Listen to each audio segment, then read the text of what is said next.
আল্লাহু আকবার। এর চেয়ে শ্রেষ্ঠ জিকির আর হতে পারে?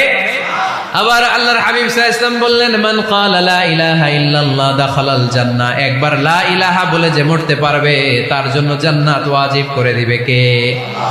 এই জিকিরগুলো করবেন হাতের গিড়ায়, আঙ্গুলের গিড়া আছে না, ডান হাত তুলেন তো, এরকম গিড়াগুলো দেখেন তো আমারে, এইভাবে সুবহানাল্লাহ সুবহানাল্লাহ সুবহানাল্লাহ, এটা সুন্নাহ, পারা যাবে?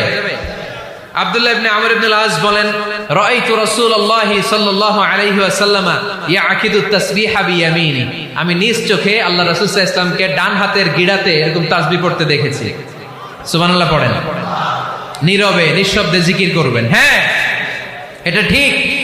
তালিমের জন্য একটু আওয়াজ করে প্রয়োজনে মাঝে মাঝে জিকির করা যায়, যেমন এইভাবে পড়েন, সুবহানাল্লাহ আলহামদুলিল্লাহ লা ইলাহা ইল্লাল্লাহ সুবহান